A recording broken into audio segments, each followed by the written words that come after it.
Welcome, everyone, to the Intersection Podcast. The Intersection is a project of the Robert Wood Johnson Foundation. It's a space for advocacy and healthcare leaders to talk to each other and share about how they're trying to build an anti-racist healthcare system. You can find us online at meetattheintersection.org. I'm Anton Gunn, and I'm honored to be joined today by three guests who are working with data to advance anti-racism in healthcare systems. First is Kimberly Alexander, co-chair of the Greensboro Health Disparities Collaborative. Next is Sam Cykert, a professor at the University of North Carolina, Chapel Hill. And third is Dr. Don Godbolt, the Director of Health Equity at Maven Clinic. Thank you so very much. Sam, Don, and Kim, it's a pleasure to have you here. So what got you into data work? I don't think many people start off their early part of their career saying, oh, I just want to dive deep into data. I want to kind of hear from each of you what got you into doing this work and then what keeps you here. And I'll start with you, Dawn. Sure. Coming out of high school, I was actually a non-traditional student. I bounced around. I didn't know what I wanted to do. I took some classes at community college, and it was actually a sociology course that changed my entire perspective. It was the first time that I saw data that said life wasn't fair. It was the first time that there were structural factors or components that were introduced to me that said, here is how we measure, here's how we prove that inequality exists. And so for me, data is how we tell the story. Wow. How about you, Kimberly? So I don't count myself as a data person. I am in this work by affiliation. But I am one of those folks who went to college pre-med. I'm going to be a doctor and save the world. Got the opportunity to go to Cuba, where public health and medicine are not separate, and understand that, okay, I don't have to treat individual patients. I can work in public health. From public health, went to policy. And as I was working with the North Carolina Institute of Medicine, that is actually a lot of data, but the interpreting part to make sure that we have the stakeholders around the table, was introduced to the Racial Equity Institute, where I had my first phase 1 training. Sort of like Don was saying, that was the first time that the stories that my parents had told me really had context. And I thought, oh my goodness, this changes the way I understand so many things. And that was what brought me to the Greensboro Health Disparities Collaborative. It was the first time folks were talking about an issue, and I saw a Black woman who was a postdoc having a discussion with a white woman who was a retired OBGYN, and they said the thing that is often in my head but wouldn't be said. And so I love the way that folks come together and are transparent and accountable and talk about all the things in the collaborative. And that's what brought me into this sort of data that I've been a part of and learning about through the Greensboro Health Disparities Collaborative. So it was life-changing. Phenomenal. So Sam, I know you didn't start off wanting to be a data guy, but talk to me about that.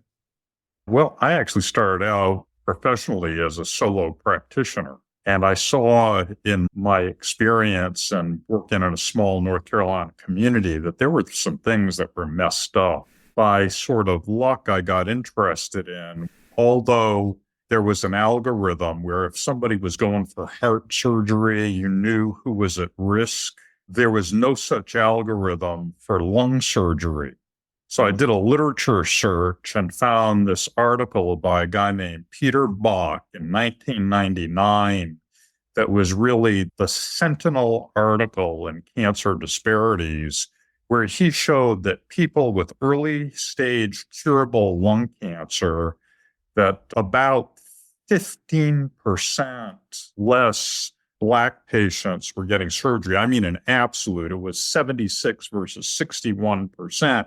And I'm thinking, there's a disease where half the people are dead in a year, everybody's dead within 4 years, and why are people not getting treated?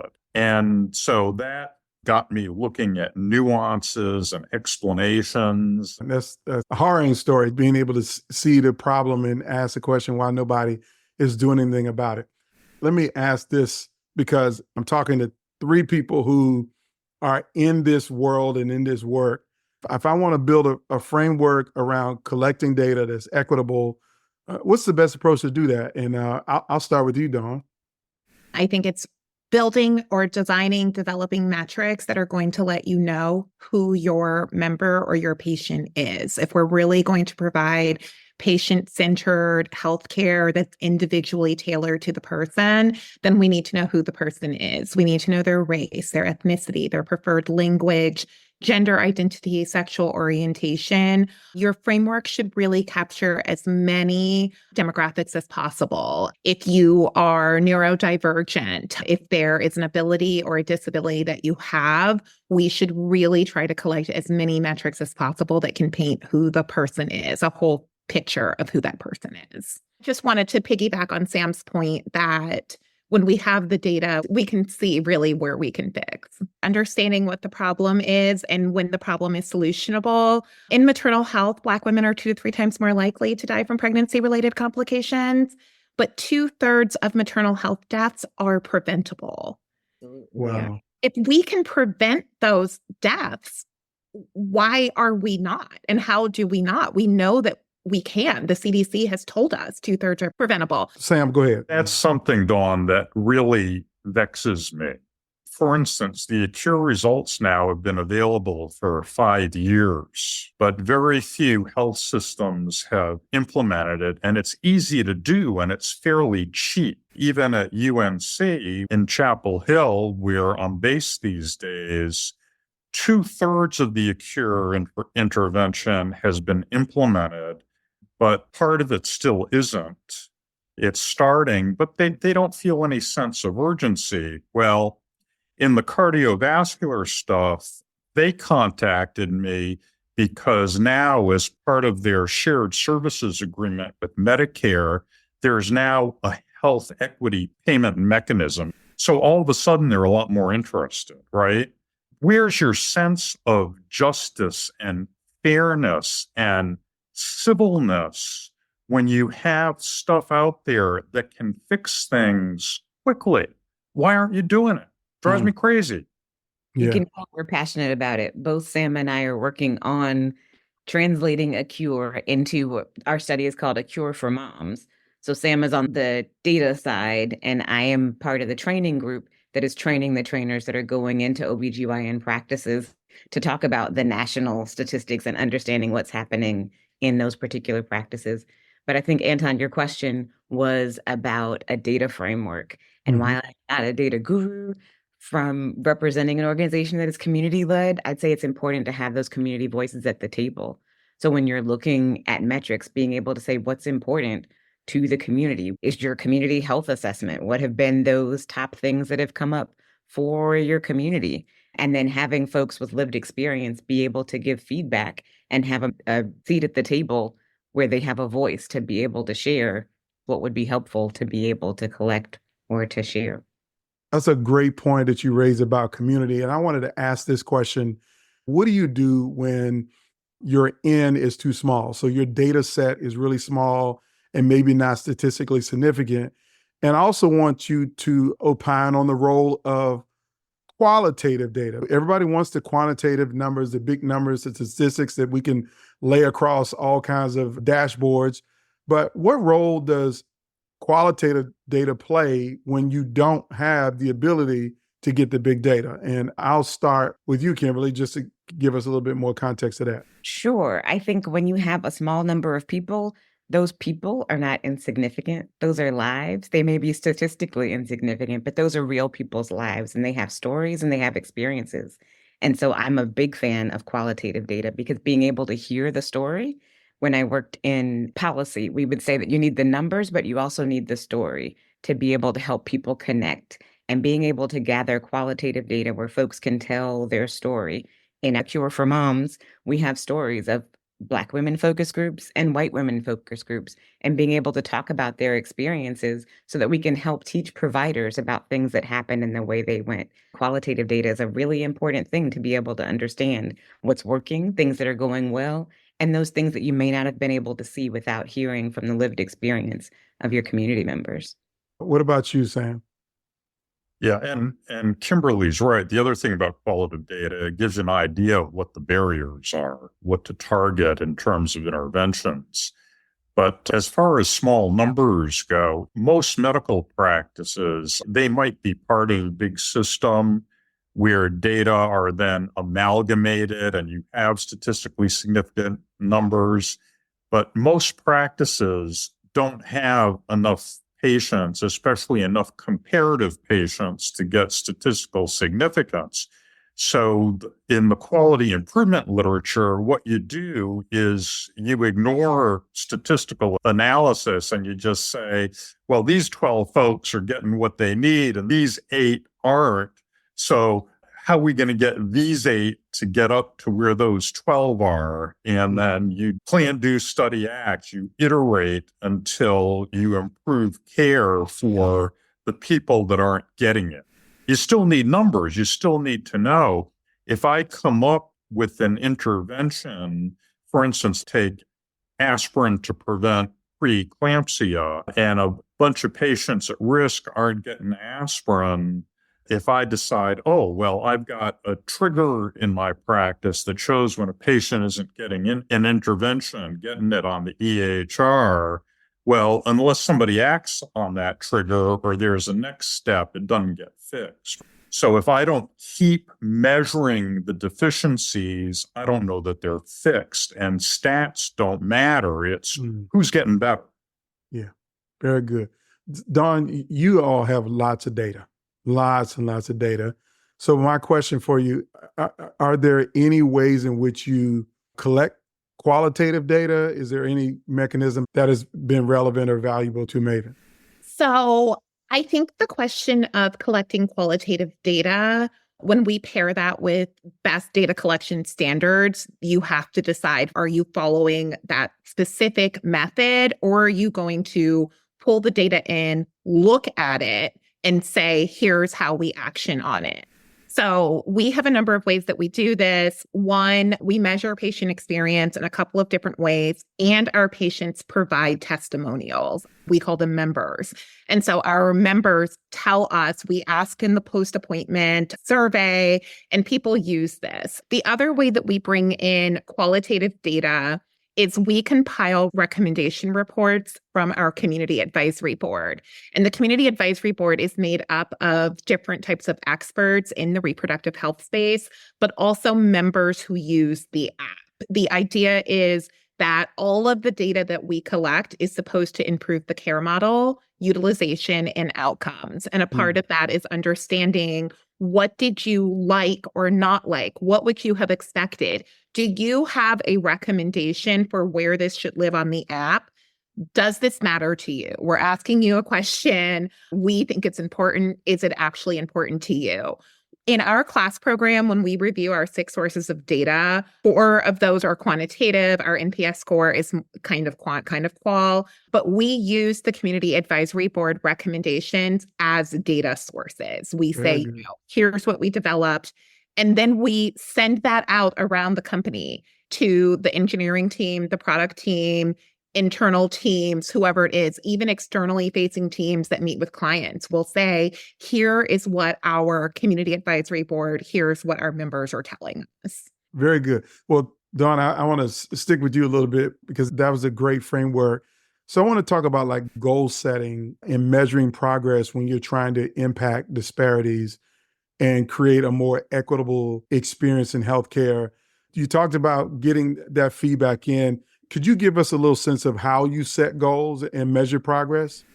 So when we were developing this program and really developing it as an oversight and accountability mechanism within our clinical organization, we surveyed. It took us months of surveying across the company to really understand, where are the opportunities for improvement? Class guidelines will tell you, certain categories that you need to meet. We focused on frontline training. So understanding what are the types of equitable trainings that our frontline staff is receiving. Can you provide culturally relevant care? Do you have an understanding of the historical context in which reproductive health disparities exist?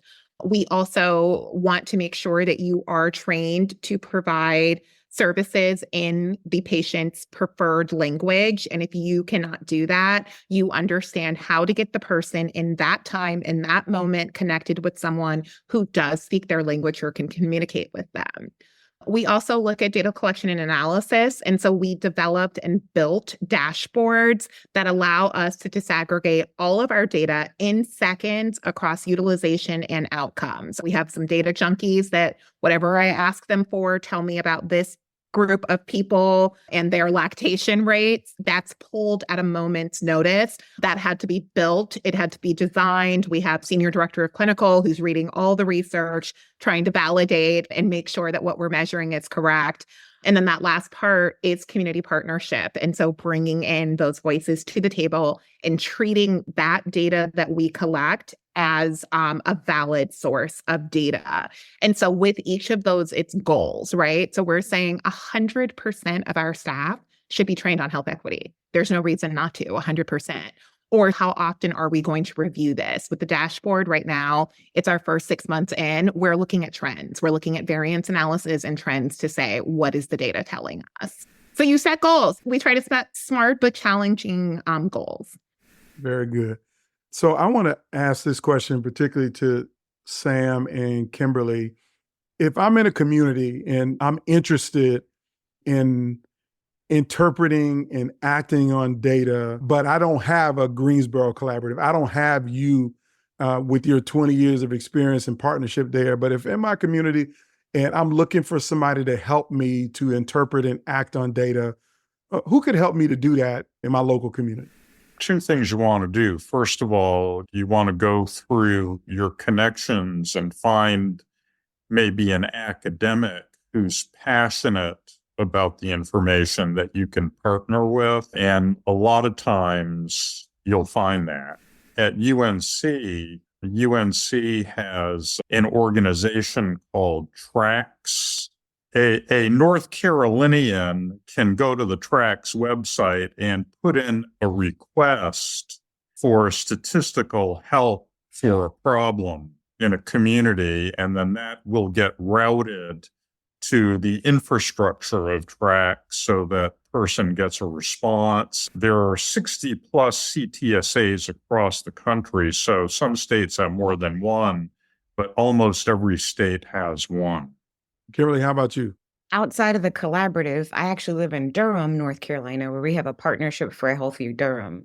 So that is a legacy of another North Carolina program where each county had a partnership around health in their community. And ours in Durham has continued. And so our health department is the seat of that information. If there is not a collaborative or a partnership that is available, I believe a health department is usually a really good place to go because their seat, often providing services, often have their own data that then collaborate with the hospital on the community health assessment.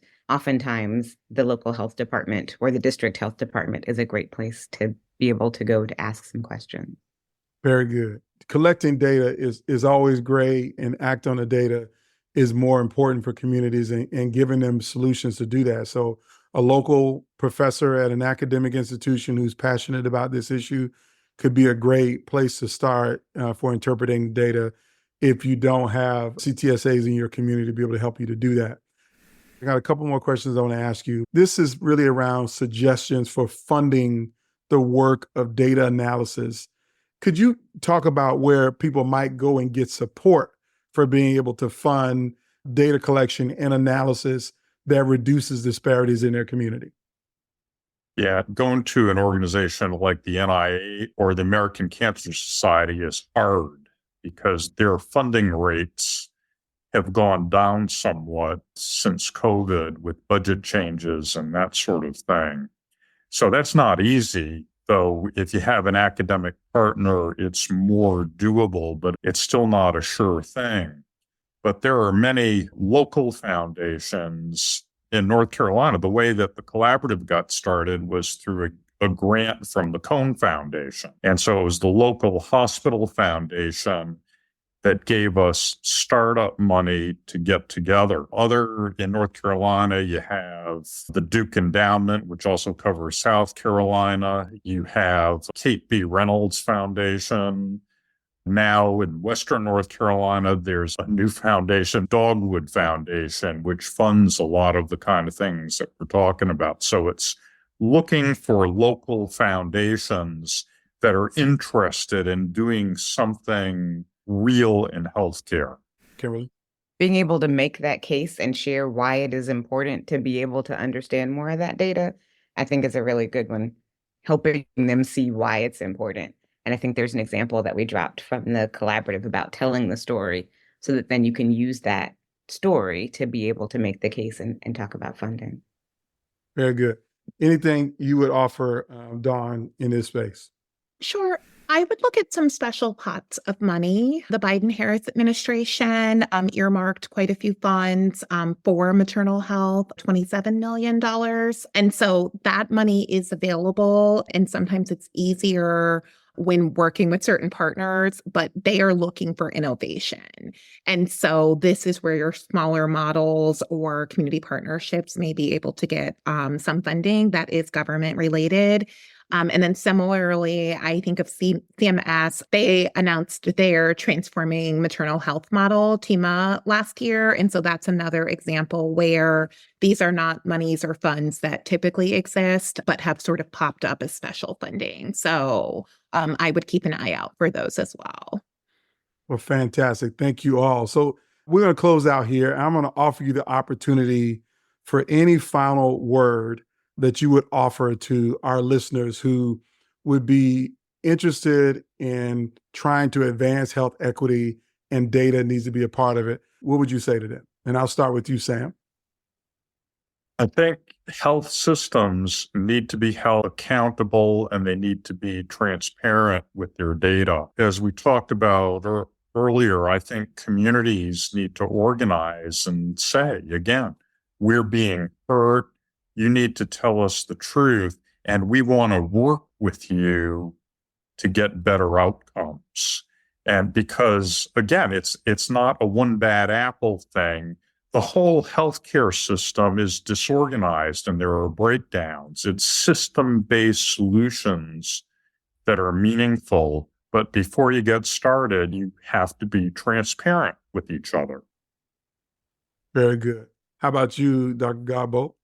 I think for us, those of us who are working in the system, we can't quit. You can't get tired. You've got to keep going. Somebody mentioned earlier, right? Like, we're not going to fix this in 2 weeks. This is going to be an ongoing project. You can work a lifetime here, and you have to keep going. And I think it's very important to make sure that those around us, our colleagues, also join the team. They understand their own role, their own parts, and they can help carry some of the water. It's not for the faint heart.